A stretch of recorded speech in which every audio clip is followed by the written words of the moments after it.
Entonces vamos a empezar dando un poco la idea de lo que quiero hablar. O sea, la idea de esto es sobre la diversidad microbiana. Creo que varios ya todos tienen una idea de que la diversidad microbiana que existe en los ambientes no se limita solo a lo que uno ve, por ejemplo, placas, patógenos, organismos que uno asocia con enfermedades, sino que es tan variada, organismos ambientales, por ejemplo, uno encuentra estos organismos que producen fluorescencia,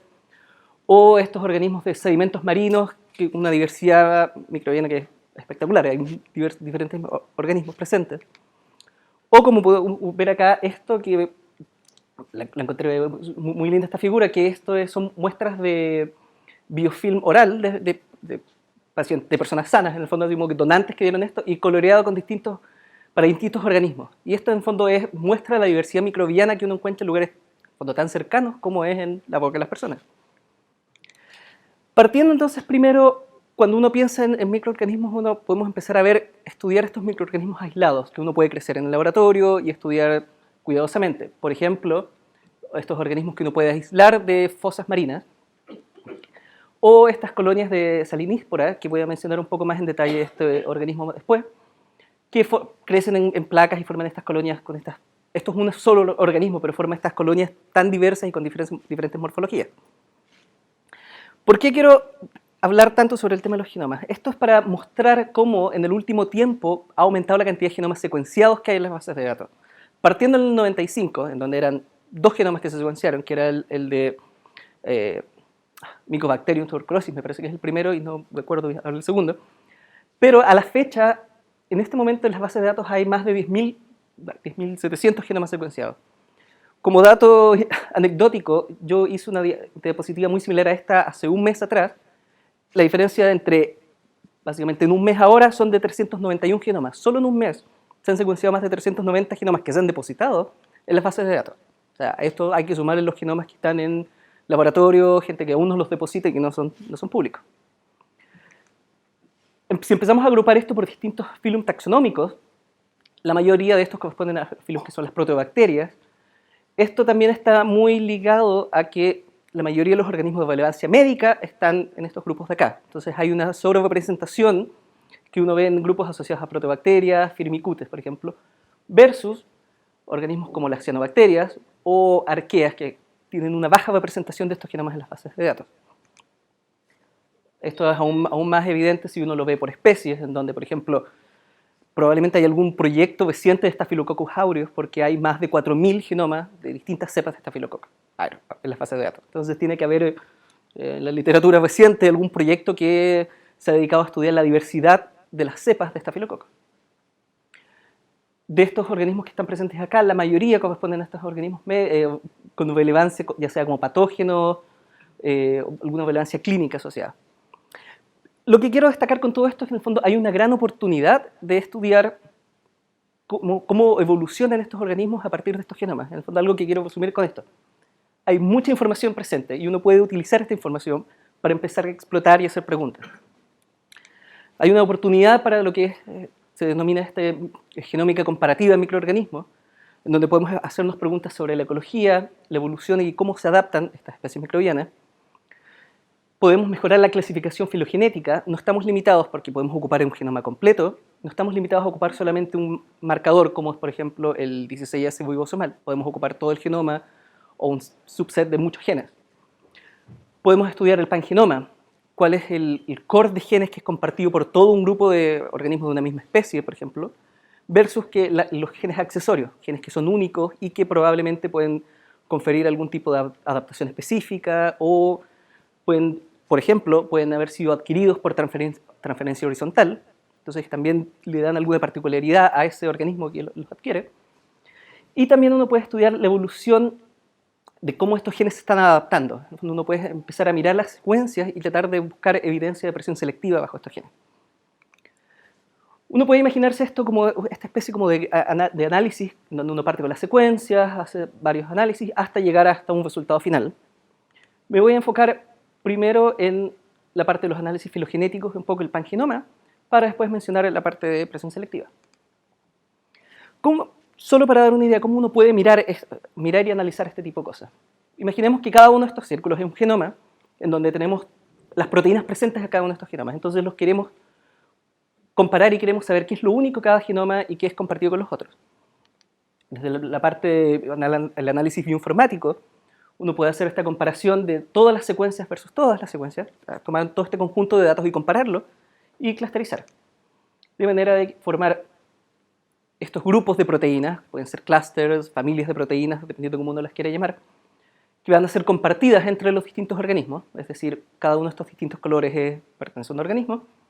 pero también nos quedamos con un subset de proteínas que son únicas, es decir, proteínas que son solamente pertenecientes a este organismo y pertenecientes a este otro, y que podemos después mirar en detalle. Algo que a mí me gusta mucho es visualizar esta información, y uno puede imaginarse una visualización como esta que estuvimos trabajando para alguno de nuestros metagenomas, que en el fondo cada uno de estos como especies de conos de lado, cada uno de estos puntos de acá es un genoma que lo tenemos caracterizado y que está acá. Y cada uno de estos puntos representados en esta gran nube de puntos son proteínas, son grupos de proteínas compartidos entre todos los genomas. Entonces, por ejemplo, acá este es un core central, podríamos llamarlo, de todas las proteínas compartidas por todos estos genomas. Pero podemos empezar a mirar el detalle de, por ejemplo, estos de acá, que son solamente compartidas por estos dos organismos,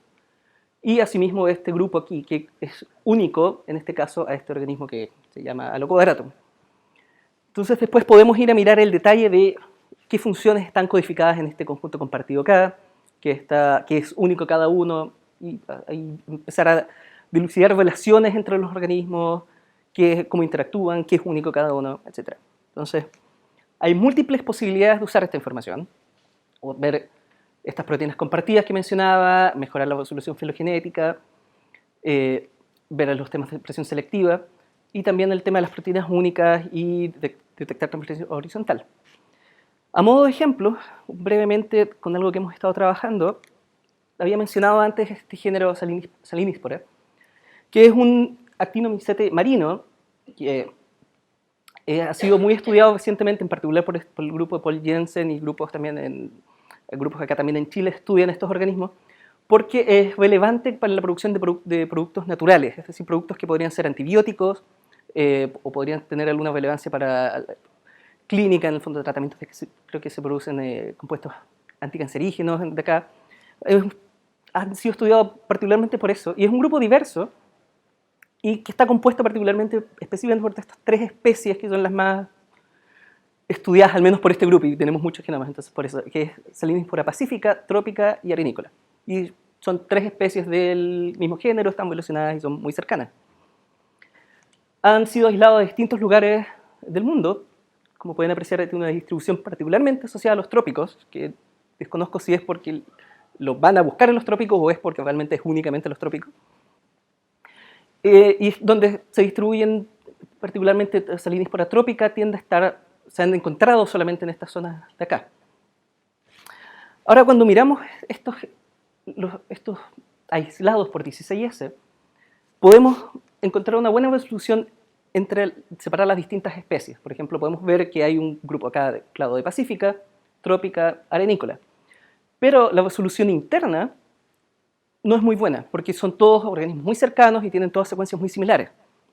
En cambio, ¿qué pasa si ocupamos, en este caso todas estas tienen genomas secuenciados, qué pasa si ocupamos el genoma completo de todos estos organismos para clasificar? Entonces, ocupando todo el genoma, buscando estos genes compartidos entre todos y haciendo un análisis,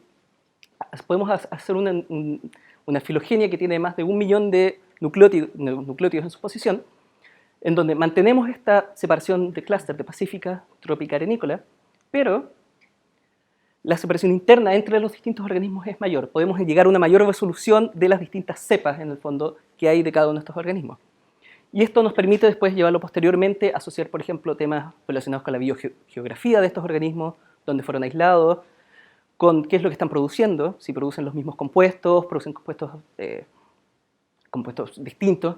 Podemos llegar a hacer este análisis más detallado. Y eso es algo que ahora en este momento estamos realizando, y esta es esta colaboración con el grupo de Paul Jensen en Scripps. Siguiendo la misma idea de cómo podemos explotar esta información, podemos ver, por ejemplo, estos análisis que tienen que ver con selección positiva. Ahora, ¿a qué me refiero con esto? Y esto es brevemente dar la idea de qué es esto de análisis de selección.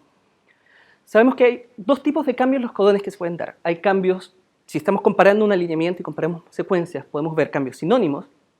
es decir, donde el cambio nucleotídico va a producir el mismo aminoácido. Esto es particularmente por el tema de la abundancia de los codones, de la degeneración. Pero también hay cambios no sinónimos, en donde este cambio nucleotídico nos va a producir un cambio en la secuencia aminosídica. La hipótesis nula que existe detrás de esto es que en el fondo la evolución va a ser neutral, la mayoría de los cambios van a tender a ser sinónimos, es decir, al organismo no le va a convenir, es más difícil que cambie la secuencia aminoácidica porque esto tiene un efecto en la función y finalmente puede tener un efecto en cómo ese organismo sobrevive. Pero uno puede entonces mirar estas tasas de sustituciones y empezar a hacer este análisis, en el fondo ver cuántos cambios sinónimos, cuántos cambios no sinónimos hay, que se traduce básicamente en una regla en donde si uno ve esta tasa de cambios es igual a 1, uno dice que hay evolución neutral, no puede hacer ningún comentario particular a esto. Cuando esta tasa es menor a 1, es decir, hay mayores cambios sinónimos, que no cambian la secuencia aminosídica, se habla de esta selección purificante, pero lo que yo me quiero enfocar es en esta que se llama selección positiva, en donde hay una mayor tasa de cambios no sinónimos, es decir, cambios que producen una modificación de la secuencia aminosídica, es decir, cambia la proteína, cambian los aminoácidos de la proteína, versus los cambios sinónimos. Nuevamente volviendo a la idea de estos clústeres que tenemos, entonces tenemos estas proteínas compartidas, ahora podemos mirar dentro de estas proteínas, ver por ejemplo, si dentro de este clúster vemos alguna evidencia de selección. Y aquí entramos en este otro ejemplo en donde estamos viendo esto, que esto es en un organismo que es un Thermococcus, que fue aislado desde fuentes hidrotermales en el 2012, es una profundidad de aproximadamente 5.000 metros, y es un organismo que puede crecer a 90 grados Celsius y además es a una presión de casi 1.200 atmósferas. O sea, crece a grandes presiones, a grandes temperaturas, y con la idea de entender cómo este organismo se ha adaptado a este ambiente, considerando que hay genomas, hay aislados de Thermococcus también que se han aislado de otros lugares de la columna de aguas superficiales, no está limitado solamente a aguas profundas. Entonces, el genoma se secuenció, alrededor de 2.600 proteínas. Siempre es interesante ver su clasificación filogenética en un árbol, vemos que está aquí, se asocia con otros Thermococcus, es cercano a este, entonces quizás podríamos quitarle el SP y quizás podría ser esa misma especie. Partiendo con un set inicial de 703 genes que son de copia única, que están compartidos por todos los genomas de Thermococcus que mostré acá, por todos estos genomas, quedamos con 105 candidatos que podrían ser interesantes de estudiar, y esto se reduce a un set de 17 genes que tienen al menos 5 posiciones que podrían estar bajo selección. Algunas de estos genes suele ocurrir que uno de estos análisis encuentra muchas proteínas conservadas, proteínas hipotéticas, pero también uno encuentra proteínas de membrana que uno podría imaginarse que cumplen alguna función de cómo este organismo se está adaptando a este ambiente y a estas altas presiones, y además genes que tienen que ver con replicación y transcripción. Ahora el paso siguiente, que es lo que estamos haciendo ahora, es complementar esta información con datos de transcriptómica que se están generando, de manera de poder generar el pangenoma de Thermococcus y cómo esta especie en particular se adapta al ambiente, generar una hipótesis de qué genes podrían estar bajo selección, de manera después de ir al laboratorio y Priya, que está haciendo estos estudios, quizás ella puede ir y testear qué pasa si, por ejemplo, mutamos alguno de estos genes, o sea, noqueamos, se elimina alguno de estos genes. Eso podría ser algo ahí. Para ir finalizando esta sección, entonces, hay varios proyectos e ideas que están andando y es algo interesante, como mencionaba, estamos viendo el análisis de estos genes en saliníspora. En este momento, lo que mostré anteriormente eran, me parece que alrededor de 75 genomas. Ahora estamos en 125 genomas para analizar y decidimos ya cerrar el cuento porque ya no podemos seguir agregando genomas para hacer el análisis. Hay algunos temas que no mostré que es en relación con este organismo Acetobacillus, que es un acidófilo que tiene que ver con procesos de biolixiviación. Y también estamos interesados en el laboratorio en empezar a explorar todos estos sets de datos genómicos que hay. O sea, como mencionaba, hay muchos genomas en las bases de datos que uno puede empezar a explorar y que uno puede usar esa información. Como por ejemplo de estos papers recientes, en donde estudian, por ejemplo, evolución de salmonela y cómo la salmonela entérica se ha adaptado a lo largo del tiempo. Un paper que es relacionado un poco clínico, pero yo encuentro muy interesante, es cómo estudiaron un brote de tuberculosis ocupando toda esta secuencia genómica, pero además correlacionando los genomas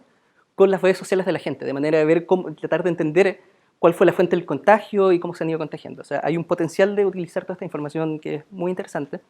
pero aún así, pese a que mostré que hay muchos genomas presentes, nos faltan genomas, pero en particular de grupos microbianos que están poco representados, estos que mostré antes, que en la parte baja de la curva, pero además de áreas geográficas de Chile. O sea, por ejemplo, viendo las bases de datos de genomas que han sido publicados, hay organismos aislados desde Chile y que están presentes en las bases de datos, creo que encontré solamente 17 o 20 organismos, o sea, genomas que están presentes, y limitados a varios grupos dispersos. No falta poder empezar a caracterizar organismos que han sido aislados acá, o sea, ir, por ejemplo, a todos los stocks de la gente que tiene guardadas cepas y empezar a hacerse preguntas y empezar a elegir algunos genomas y organismos que secuenciar, que puede ser interesante, por ejemplo, para estudiar cómo estos organismos han ido evolucionando a lo largo del tiempo. Ahora, pese que yo menciono harto hablar de estos organismos aislados y ir a esto, es importante recordar que los aislados no necesariamente representan lo que ocurre en una comunidad microbiana natural. Y aquí viene este desafío en donde, si uno quiere entender quién está ahí, qué es lo que están haciendo y cómo lo hacen, que es como una de estas preguntas en la ecología microbiana, lo que se considera actualmente, y ayuda bastante, es que los cultivos son este estándar de oro que uno necesita para poder hacer estudios, porque uno crece el organismo, puede alterar las condiciones, puede estudiar su fisiología. Pero como muchas veces es difícil cultivar los microorganismos porque no conocemos el medio que requieren, las interacciones, se hace difícil ir a un ambiente y poder caracterizar lo que está ahí y cultivar todo, estas aproximaciones genómicas nos han permitido dar una visión entre la taxonomía y la diversidad funcional que existe en los ambientes. Y esto es lo que se denomina como metagenómica, que es en donde uno va a un ambiente y en vez de cultivar a lo que está ahí presente en los organismos, uno va, toma la muestra y secuencia el DNA directamente y analiza el DNA. Y analiza esa secuencia como representativo de la comunidad microbiana. Un poco para mostrar la idea de cómo funciona un muestreo metagenómico, si uno quiere hacer. Imaginemos que uno puede ir a su lugar favorito de muestreo, puede ser, por ejemplo, creo que esos son lobos de mar, un salar, agua de mar, por ejemplo, la Antártica. Uno puede ir, ok, vamos a definir, este es nuestro sitio de estudio. Es importante considerar, y creo que voy a volver a mencionar esto, tomar la mayoría de los datos asociados a ese muestreo. No es ir, tomar una muestra de agua y secuenciar. Lo importante es considerar además por qué se está secuenciando, por qué se está estudiando ese lugar y tomar todos los parámetros adicionales que uno pueda considerar. O sea, la geoquímica, hidrología, mineralogía, temperatura, presión, ubicación, tiempo, ciclo lunar, no sé, todo lo que uno quiera, ¿no? Entonces, a partir de eso, okay, tenemos nuestra muestra, que está ahí, de esa muestra se aísla el DNA, tenemos el DNA,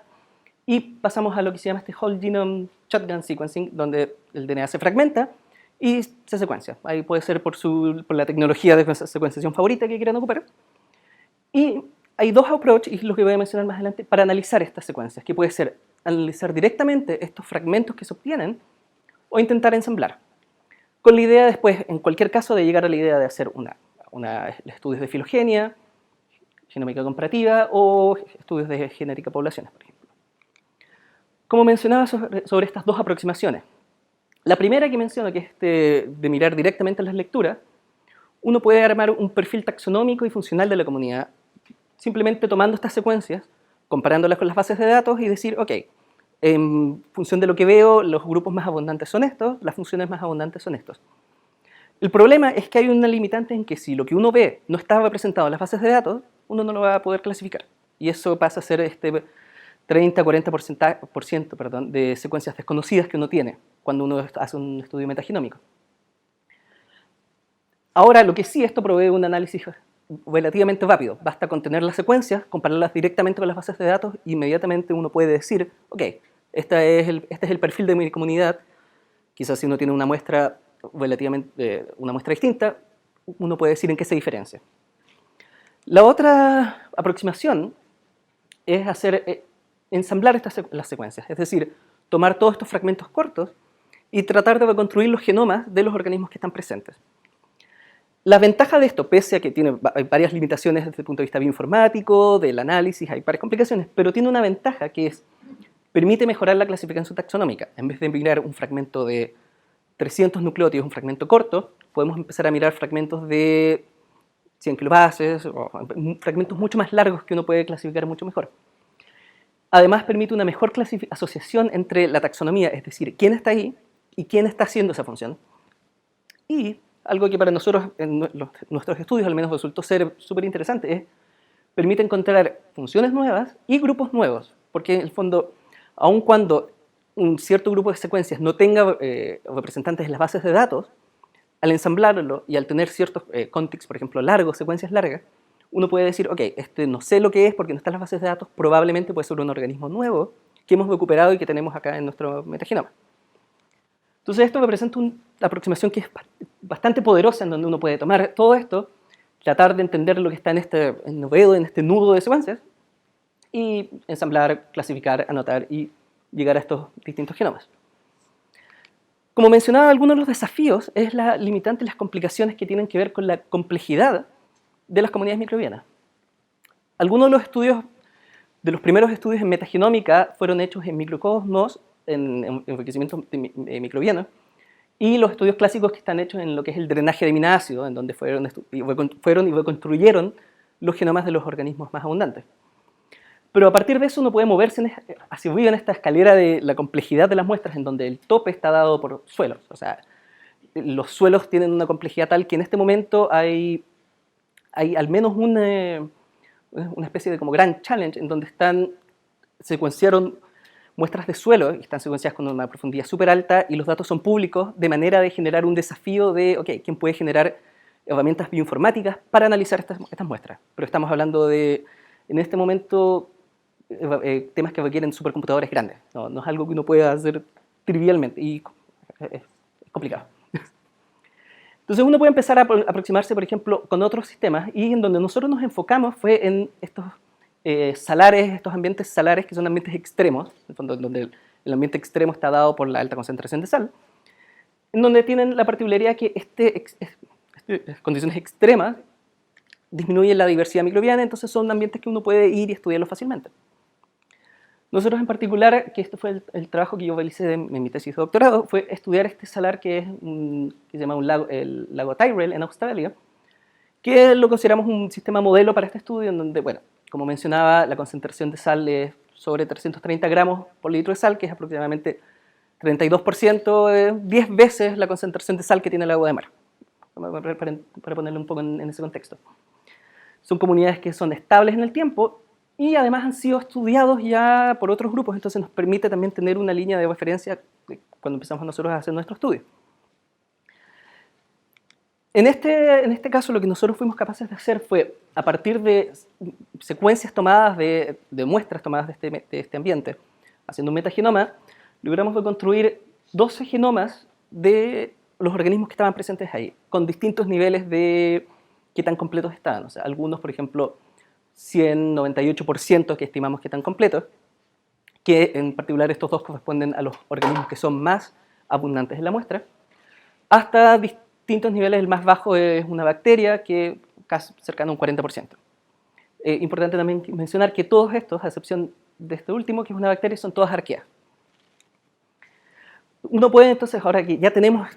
reconstruimos estos genomas completos, podemos ver cómo la composición de la comunidad. Y podemos ver algo que es una especie así. O sea, por ejemplo, tenemos acá los genomas de los grupos más abundantes que logramos reconstruir, que representan en total un 38%, otro grupo un poco más pequeño con un 2.6%, y por supuesto, como suele ocurrir, este otro porcentaje de secuencias que se relacionan, pero quedan flotando y sabemos que son relacionadas a estas, pero no quedan en ningún genoma. Asimismo, con otros grupos que están acá, algo que uno de repente no menciona mucho, pero claro, un 15% de secuencias que no pudimos clasificar, es decir, secuencias que no pudimos ponerle un nombre, tampoco tienen nada relacionado a las bases de datos, entonces probablemente creemos que muchos de estos representan, por ejemplo, secuencias de virus, fagos que están en el ambiente. Otro detalle que quizás no lo debería decir, pero lo voy a decir, esto es solamente para las secuencias que pudimos ensamblar. Sobre esto hay además un 30% de secuencias que no ensamblaron que tampoco están clasificadas en detalle y que también podrían representar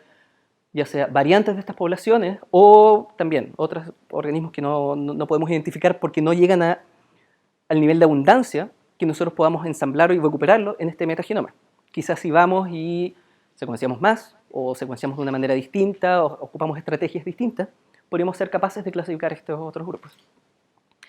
Finalmente, como mencionaba, uno puede llegar a esta visión, que me agrada esta visión así, de ver qué comparten estos distintos genomas y qué es único para cada uno de ellos. Ahora, parte de lo que yo había mencionado es que a mí, dentro de esto, nos interesa ocupar estos sistemas como sistemas modelos para el estudio de la diversidad microbiana, y en particular, como es el título de mi presentación, que tiene que ver con un poco la adaptación, la pregunta es cómo podemos ocupar estos genomas que están acá para estudiar la adaptación de los microorganismos en el ambiente. Entonces podemos considerar este tema que tiene que ver con la heterogeneidad genética en una comunidad microbiana. Si por ejemplo consideramos que todos estos son organismos de la misma especie, por ejemplo uno de los genomas que podemos considerar por ejemplo que todas esas células que están allá son de esa especie, pero tienen pequeñas diferencias, que en este caso está dada por esas diferencias por el color de ojos, por ejemplo, de la bacteria. Al momento de extraer DNA, uno tiene su DNA y tiene acá en donde estas variantes están presentes ahí y están codificadas, y cuando uno ensambla el genoma, lo que uno está mirando, lo que yo mostré anteriormente, uno mira la secuencia consenso, es decir, esta variación que fue la variante que aparece mayoritariamente en toda la secuencia, pero uno está perdiéndose toda esta información de estas pequeñas variantes, estos single nucleotide polymorphisms, estos SNPs que están presentes ahí. Entonces la pregunta es cómo podemos ir y recuperar esa información, considerando que ahora tenemos este metagenoma y tenemos estas secuencias que nos sirven de base para este estudio. Entonces, como mencioné, tenemos esta aproximación basada en el ensamble, reconstruimos y recuperamos estos genomas específicos de este hábitat, y tenemos 12 genomas que están en enero, no me lo mencioné, pero también se hizo el estudio similar en agosto, recuperamos 5 genomas más. Esto es en enero y agosto del 2007, muestras que se tomaron en esa fecha. Entonces esto nos permite tener un set de referencia de genomas, sabemos que estos genomas, organismos están en el ambiente, están en ese lugar, veamos qué pasa si empezamos a estudiar la diversidad. Entonces tomando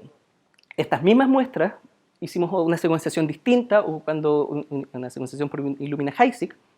para generar también secuencias metagenómicas, pero que en este caso son cortas, entonces no nos permiten fácilmente ensamblar genomas, pero sí son tantas que nos permiten mapear y poder casi tener una idea de la abundancia relativa de estos microorganismos basada en la secuencia.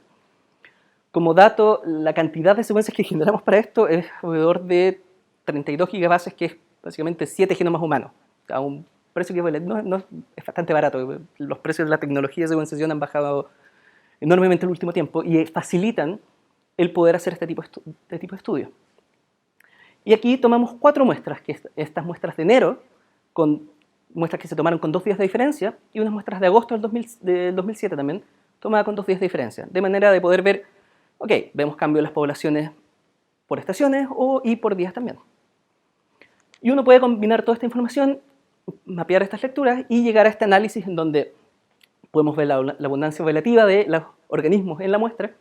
y hacer este descubrimiento de variantes, que es lo que me interesa a mí, estos cambios en el color de ojos de los organismos. Una forma fácil de ver las secuencias, una comunidad en base a metagenómica, es simplemente mirar el contenido GC de las secuencias. O sea, estas librerías metagenómicas que se secuencian, uno puede ir y mirar, cuál es el porcentaje de G más C que uno encuentra en las lecturas y hacer un gráfico. Y decir, encuentro tal porcentaje tal porcentaje de secuencias con este porcentaje GC, así sucesivamente. Y queda algo así. Entonces, por ejemplo, tenemos la muestra que se tomó en enero el 23 de enero, tiene un perfil de GC que es con peaks entre el 45 hasta el 65%, que nos permite decir que los organismos más abundantes están en ese rango, y podemos compararlo con las otras fechas. Aquí es donde encontramos una diferencia interesante, y por eso quería mostrar esto, que es una muestra que se tomó con 2 días de diferencia, presentaba un peak en alrededor del 44 o 45%, pero disminuía este otro grupo de acá. Esto un poco iba en contra de lo que nosotros creíamos de estos salares como comunidades estables, que no iban a variar en el tiempo, o sea, en 2 días de diferencia variaron. Lo que sucedió después, lo que sucedió al momento de mirar el detalle de los datos y cómo se tomó el muestreo, es que en el muestreo que se hizo el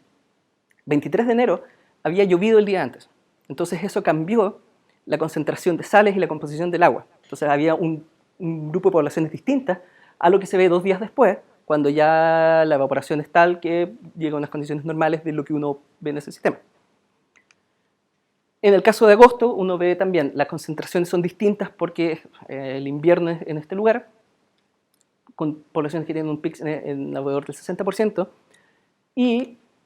la muestra que se toma con 2 días después es muy similar, porque no hubo ningún evento meteorológico interesante que modificara la composición. Ahora, dentro de todos estos genomas que hay acá presentes, yo solamente me voy a enfocar en 2 poblaciones, particularmente, que una es Haloquadratum, que es el organismo más abundante que está en estas muestras, que es, tal como su nombre lo dice, es cuadrado, que representa, es súper interesante cuando uno mira el microscopio, porque son células planas y cuadradas, y que tienden a flotar a la superficie. Y estos son los organismos que tienden a estar en estos salares y son los más abundantes. Y el segundo grupo que me voy a enfocar para mencionar brevemente son las nanohaloarqueas, que es un grupo que está acá, que lo escribimos nosotros a partir de estas muestras, y tal y como mencionaba, es algo que el análisis metagenómico nos permitió básicamente encontrar un grupo nuevo de organismos que no estaba descrito previamente, y después encontrar esas secuencias e ir a hacer sondas y ver que sí, en realidad sí estaba presente en estos ambientes y es bastante abundante, alrededor de un 10-15%. Y no había sido descrito previamente como un organismo, porque de hecho en el laboratorio se trató de crecer en el laboratorio y no se pudo, y otros grupos también tampoco han podido hacerlo. Y sigue estando ahí solamente como un genoma de un organismo aislado a través de metagenómica. Entonces veamos la diversidad a nivel de las cepas que uno puede encontrar acá. Como mencionaba antes, la primera población, que es Haloquadratum, uno puede mirar de todas estas lecturas que estamos mapeando, de estos millones y millones de lecturas que mapeamos contra los genomas, cuántos se parecen al genoma de Haloquadratum y cuántas lecturas mapean. Entonces vemos que, por ejemplo, para 2 organismos de esta misma población, alrededor de la mayoría de las secuencias mapean hasta un 96% de identidad, es decir, son muy similares. Si tienes 100 nucleótidos, hay solamente 4 distintos en algunos casos. En el caso de la otra población, vemos que esto es distinto, hay una mayor diversidad. Esto ya nos empieza a sugerir que hay al menos, o sea, por ejemplo, vemos acá que hay diferencias de un 90%, 92%. Esto nos empieza a sugerir que esta población de nanohaloarquea es más diversa que las poblaciones de Haloquadratum en el ambiente que estamos estudiando. Y esto también lo podemos ver mapeando, viendo cómo es la cobertura de este mapeo a lo largo del genoma, viendo y tratar de identificar estas regiones variables. Es decir, por ejemplo, si uno mira acá, estas regiones que tienen una cobertura constante, es decir, tenemos toda la región del genoma cubierto a distintos porcentajes de identidad, es distinto en estas en las cuales hay menos secuencias y un solo grupo de pequeñas secuencias que mapean, lo cual quiere decir que probablemente hay, por ejemplo, un grupo de cepas de cepas de este organismo que tienen esta región, pero no está presente en todos los genomas que estamos estudiando. En el caso de Haloquadratum, por ejemplo, vemos, y esto se ve acá, la mayoría de las secuencias, como decía antes, mapeaban a altos niveles de identidad, y vemos algunas regiones, por ejemplo, que tienden a ser únicas en algunos organismos, pero en este caso no se destaca muy bien porque simplemente son muy iguales y mapean muchas secuencias. Creo que la diferencia se observa un poco mejor en el caso de la nanohaloarquea, donde esta región de acá está solamente presente al parecer estaría presente en algunas cepas. Y cuando vemos qué genes están acá, nos encontramos con que hay genes que tienen que ver, de hecho son profagos y secuencias virales, entonces es muy probable que quizás sea un virus que está insertado solamente en algunos de los genomas, o en algunos de los cepas, en algunos de los organismos, pero no está presente en toda la población. Como mencionaba entonces, el énfasis es también mirar después en detalle, no solamente estas cosas globales de las cepas y de las regiones, sino que mirar también al nivel de estas variaciones en el color de ojos de la bacteria. Mirando y clasificando el tipo de cambios, vemos, por ejemplo, estas sustituciones que vemos en las secuencias, cuántas de estas caen en regiones intergénicas, cuántas de estas generan cambios sinónimos y cuántos generan cambios no sinónimos. Como uno podría esperar, en el fondo la mayoría de estos cambios tienden a ser sinónimos o caer en las regiones intergénicas, porque claro, un cambio podría tener cambio de la función y eso va a afectar al organismo. Lo que es interesante también es el rango de variación, en donde vemos el rango intergénico que va entre un 10 a un 30%, y esto está dado porque hay algunos organismos que tienen genomas pequeños que tienden a estar más optimizados en su organización de los genes, entonces tienen menores espacios intergénicos, versus, por ejemplo, Alloquadratum, que es un organismo grande, un genoma de 3.5, tiene espacios intergénicos grandes y esperables en comparación a otros organismos. Pero lo interesante también es esta tasa de cambios no sinónimos, en los cuales, si recordamos la idea anterior de ver la selección positiva, de si estos cambios, la tasa de cambios no sinónimos, perdón, versus los sinónimos es mayor, haciendo todo el análisis, finalmente, para resumir, nos quedamos con un conjunto de genes en los cuales, en Alloquadratum, por ejemplo, vemos alrededor de 60 genes en uno, 46 genes en otros, que parecen estar bajo selección, mientras que en los genomas de Nanosalina nos encontramos con un mayor porcentaje de genes del genoma que parecen estar bajo selección. Nuevamente, aquí pasa a ser la pregunta entonces, ¿por qué? ¿Qué codifican estos genes que podrían explicar esto? En muchos casos, como mencioné anteriormente, nos encontramos con proteínas hipotéticas, pero dos ejemplos que fueron súper interesantes de encontrar en estas secuencias, vemos genes que codifican para UDP glucosa 6 hidrogenasa, que tiene que ver con la síntesis de componentes de membrana. Estos, y la otra es endonucleasa, estos ambientes son ambientes en los cuales la densidad celular es alta y hay una gran concentración también de partículas virales. Entonces esto podría estar explicando una relación entre el ataque por fagos y mecanismos de defensa que estas poblaciones están haciendo, ya sea modificando componentes de su membrana, modificando la pared celular, o degradando también, por ejemplo, las partículas foráneas que entran. En el caso de las poblaciones de Nanolarquea, encontramos algo que también tiene que ver con esta competencia, pero vemos, por ejemplo, un aspartato terminal ligasa, que es un blanco de bacteriocinas. En estos ambientes se llaman alocinas, pero hay otros organismos que están produciendo entonces algún tipo de toxina que al parecer podría afectar a las nanolarqueas y ellos modifican de alguna manera, generan cambios en su terminal ligasa para defenderse. Esto es interesante porque en el fondo permite hacerse una pregunta, ok, si nosotros encontramos el blanco de una alocina, en alguna parte, en algún otro lugar, otro organismo tiene que tener los genes que codifican para la alocina también bajo selección. Entonces esa es una pregunta que ahora queremos llevar y empezar a explorar el resto de las secuencias que están dando vuelta, ver si podemos encontrar y explicar esta relación. Y esto es muy similar también con el caso de que encontramos esta hidrolasa de compuestas de beta-lactamasa. Resumiendo un poco entonces, y para ir cerrando la presentación de hoy día, en el caso de este ambiente que estamos estudiando del salar, creo que espero por lo menos haber destacado por qué es interesante e importante tener estos genomas que son hábitats específicos para hacer esta caracterización. Creo que quizás no lo mencioné anteriormente, pero es muy distinto si yo, por ejemplo, hubiera tomado un genoma de Alloquadratum o de otro que fue aislado en otro lugar, en condiciones distintas, a si yo estoy haciendo este estudio con estos genomas que vienen del mismo lugar, porque en el fondo yo sé que las variantes y lo que encuentro corresponden a ese ambiente. Tal y como mencioné, hay variaciones entre la diversidad de cepas, no entré en el detalle, pero tenemos la información de las otras 10 poblaciones de genomas de organismos que están presentes acá, y hay diferencias entre las poblaciones en respecto al tiempo y si son más diversas o no. Ahora, toda esta idea es que nosotros, aparte del tema de interesarnos un poco el tema del salar acá, pero nos interesa generar como un marco de análisis de cómo podemos aproximarnos a otro ambiente y aplicar las mismas técnicas para hacer esto, en donde podemos, por ejemplo, tratar de ensamblar un genoma, pese a que es aún un desafío, pero las nuevas tecnologías de secuenciación, hay nuevos algoritmos que ahora permiten hacer esto mucho mejor. Creo que el muestreo y la estrategia que uno va a ocupar para secuenciación es importante. Si uno quiere ensamblar un genoma, no es lo mismo secuenciar con fragmentos de 100 nucleótidos a intentar hacerlo con fragmentos más largos. Y si no lo mencioné anteriormente, pero creo que sí, y lo voy a destacar nuevamente, el tener toda la metadata asociada a una muestra es súper importante. O sea, es importante para poder caracterizar, saber qué están haciendo, y también ayuda mucho en la parte bioinformática. No suelo hacer esto, pero creo que es importante destacar las metadatas importantes, especialmente si después uno quiere llegar a armar imágenes como esta, en donde uno puede ver la interacción entre distintos genomas. Y con esto entonces quiero terminar y dar las gracias a todos acá, agradecer a colaboradores, el financiamiento de todo este proyecto,